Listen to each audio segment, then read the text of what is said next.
And it's also been a big shift going from being a leader in education where people turn to me to ask questions for answers because I'd been there for so long. And then now I'm starting over almost like a rookie, and now I have to ask others for help. Flexibility that this job is able to provide me is super nice, and it's fun to solve client problems and to try something new. Nothing ever feels the same. And I think that's something, like I said, you don't think about when you're thinking of a dream job. Welcome to the Leader's Edge podcast series, Falling Into It. This series shares stories and profiles from talent within the insurance industry. I'm Zach Ewell, content producer here at Leader's Edge. It's been nearly 5 years since this series first began. The purpose of it? To interview up-and-coming insurance talent and find out why they chose to work in this industry. The name of this series is reminiscent of the many stories I've heard of people who describe entering the insurance workforce by falling into it, on accident or mistake. The hope of this podcast is that by interviewing new insurance professionals, we, the industry, can take these interviews, learn from them, and refine our outreach and marketing so that we can attract new talented individuals to work in the industry of risk, all while closing the talent gap. In the past, we've interviewed and learned from many individuals, from the fields of Major League Baseball to the seas where members of our U.S. Coast Guard serve. Individuals with pasts such as these, and more, have shared their stories of pivoting careers to insurance. However, this episode of Falling Into It brings us back to school. We meet two past teachers who have both pivoted from careers in education to working in employee benefits.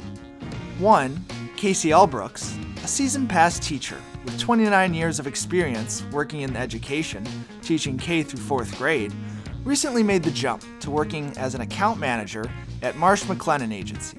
Secondly, we meet Julia Lacoste, who is still near the beginning of her career. She taught middle schoolers for 2 years before pivoting to insurance. Both women share why they decided to pivot to the industry of risk. Additionally, their stories are a part of a larger trend and link insurers may want to pay attention to. Past educators being a great source of talent to attract to their industry. We start our conversation with Casey's background in history and education. Well, I retired from the education field after doing it for 29 years, and I spent 18 of those years teaching elementary school, and I taught I taught K1, 2, 3, and 4, never got to the 5th grade. But about 15 years into my teaching career, I felt the desire to explore a different path, but still stay in education, so I decided to get my master's degree, pursue my master's degree in library science so that I could be a librarian. So once I completed my degree, then I spent the last 11 years of my career as a librarian in the elementary schools and secondary schools. And as far as did I always want to be an educator or work in education when I grew up? Absolutely. Teaching was always my dream. I would always gather up my dolls and my friends, my sister and her friends, and teach them. And then they ended up, I joke now that they were the brightest kids on the block because they participated in all the endless lessons as I played the role of a teacher. And I was the kid that at the end of the school year when the teacher would pass out the leftover workbooks, or which I know those probably aren't even in existence today, but she would pass out all the leftover workbooks. I would ask to take those home so that then I could play school with my friends. And then I very much enjoyed getting in my red pen and marking them up like I had seen my teachers do. When I was young, I didn't think about content or anything. My teachers were a role model. And so I would watch them, have command over the class, and they, would get to write on the chalkboard because chalkboards were in existence back then. Now we do whiteboards, or not even Promethean boards now or whatever. But Sure. So it was more of a role model thing. And then I liked how, I remember specifically my teachers doing math lessons. And at the time I was good at math. And so she would always do the math races against somebody else on the chalkboard. And I just always wanted to be the one that got to do that as a teacher. And there's something about the red pen that was very intriguing to me. I always wanted to grade papers. But as I got older, I became very passionate about reading and teaching reading and phonics and comprehension and fluency. So that was something that kind of drove me when it was time to go to college. That's the path that I took, was to be able to teach reading. Similar to Casey, Julia also grew up with a passion of education. Her role models extended past teachers and her own mom, who was a teacher and later a principal. Yeah, I would say I have a pretty short history of working in education. I graduated college in 2021, and then I did a master's program, and so I student taught for a year, and I taught fourth grade. And then after that, I moved across the country from Oregon to Charleston, South Carolina, and I taught sixth grade science. And then after that, which I'll get into, is when I kind of made the switch to insurance and employee benefits. So it was really only, I've been in classrooms pretty much growing up and my whole life. My mom and family is in education, but definitely was a short history. And my mom was a teacher for her whole career, and she's been a principal in the education system for the last 10 years or so. So like I said, I was always around it. It's been in my family. But I just wanted to do something that I was super passionate about. Work with people was my main thing that I wanted to do. So I figured I was going to kind of do more of a service-focused job. And then I kind of just switched into education. I took some education classes. It's very service-focused. You're kind of working with kids across the board, families across the board. And I always loved school and just kind of thought I would switch my major to education. My mom told me not to, which being in education, I think people get a lot. It's obviously a very hard industry, especially right now. But I think in college, I think you have to go through some of that yourself. And I think 20-something-year-olds don't like to take advice and have to learn a little bit on their own. So I knew it was a tough career. I saw what my mom did, but I cared about it and wanted to be a benefit to society and all of those things. And not to say that what I'm doing now is not a benefit to society. It's incredibly necessary. But, when you're 21 and I had never been enrolled in insurance myself, I did not even think of that.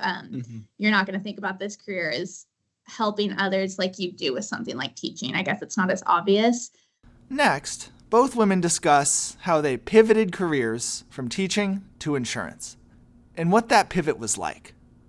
As Julia mentioned, her mother was one of the reasons why she wanted to get into education. However, for Casey, it turns out her son was an influence in her joining the industry. Okay, so I didn't actively seek out a second career in insurance. I knew that when I retired, I wanted to do something to supplement my retirement income. But my son actually works in employee benefits, and he encouraged me to apply for an open position at his company. So I interviewed for the role, not at all expecting to get the job, but I was surprisingly hired, despite having absolutely no insurance experience aside from a college job, a summer job where I worked in the auto insurance industry. So when you ask if it was hard or not, transitioning to a new career at the age of 52 has been, it has presented its challenges most definitely, because I've had to engage in extensive studying and so that I could expand my knowledge. I mean, yes, I've always had employee benefits because of my jobs. I would be offered employee benefits, so I kind of understood it, but I had to grasp it from looking at it like from an aerial view instead of just surface level. And so I also had to obtain my license for insurance, so I had to study for that. I had to pass that exam, but I did pass first time, and everybody was shocked. But so it's also been a big shift going from being a leader in education where people turn to me to ask questions for answers because I'd been there for so long, and then now I'm starting over almost like a rookie, and Now I have to ask others for help. So that's hard for me because I've been the one that always knew the answers. Now I'm having to ask for people to help me. But fortunately, I have a very supportive boss and very knowledgeable colleagues that understand where I'm coming from. And you said your son sold insurance, or he worked in insurance He prior? works in insurance. He works in employee benefits as well, and we work at the What same company now. what I guess do you think attracted him to working in insurance? I don't know the answer to that question. He actually graduated from college with an education degree. And I kept telling him the whole time, I'm like, education has been changing. I don't think you want to go into that. But, I had to let him make his own decisions. And he taught for 1 year and he said, should have listened to you. He didn't like it. He said to me, he's like, I don't know how you've done this for as long as you have. And he and I actually were talking about this yesterday because he said, how did you stay in education that long? And I said, when I went to college, you got a degree and that's what you went to for your career. You didn't get a degree in education so that you could go work in employee benefits. You went to school and got a degree in education so you could become a teacher. So I said, nowadays, as long as you have a degree, that seems appealing enough to a lot of companies, that, hey, they've got a degree, they've got the study habits, they can do what it takes to get licensing done, that kind of thing. So he and I were talking about that, and he said that, that's a good point, because he has a lot of friends who went into and got a college degree in something that it's not even a related field to what they do now. So to answer that question, I'm sorry, I kind of branched off, but no, he didn't go looking for employee benefits either. He happened upon this job because a friend of a friend knew he was looking for something else, and kind of like I did. I mean, he introduced me just like someone introduced him to it. I was struck by what Casey said about generational change when it came to the attitudes and purpose of college degrees. Instead of a college degree just securing career longevity in a specific field, it could also be used to help pivot fields and career paths, something Casey's son did, and which Julia took advantage of early on in her career, when her career mindset changed. So I think my mindset just changed where I wasn't scared to maybe take a career change. I had to deal with some hardships in schools, but it still was a really good experience. I just wanted to try something else. And I was like, I can always go back to teaching if it doesn't work out. So I started applying to as many jobs as I could after the school year ended. Just something business related. I wanted to do something completely different than outside of education. And something where I could use kind of like some project management skills, organizational skills were some of my strengths. But at this point, I just had the mindset that I was willing to learn something new and I would figure it out. Sure. And I was like, if I don't do this now, I don't think I ever will. So it definitely was hard to learn new concepts. But like I said, I always loved school and I love learning. And this job is exactly that. I think insurance, there's always something that you can learn about. I wasn't going home and feeling like it was hard. I was more just excited to learn something new. The flexibility that this job is able to provide me is super nice, and it's fun to solve client problems and to try something new. Nothing ever feels the same. And I think that's something, like I said, you don't think about when you're kind of thinking of a dream job, but it really is different every day. So yeah, I don't think this is something I ever would have gone into in college. But looking back, I'm incredibly happy that I did. For me, it's being able to work my way up. Things are changing constantly. As long you're always a student in this industry, flexibility. And then back to the part you said about the specific area of insurance. Yeah. And why I chose that. Like I said, I kind of fell into this job and applied and learned to love it as I got into it. I'm only about 2 years into this industry, so I can almost guarantee that I'm going to jump around to some different areas of insurance. After listening to both Casey and Julia's answers, I was surprised by the similar reasons and themes for why they decided to both pivot careers to employee benefits. They both held strengths in learning new skills and expanding their knowledge.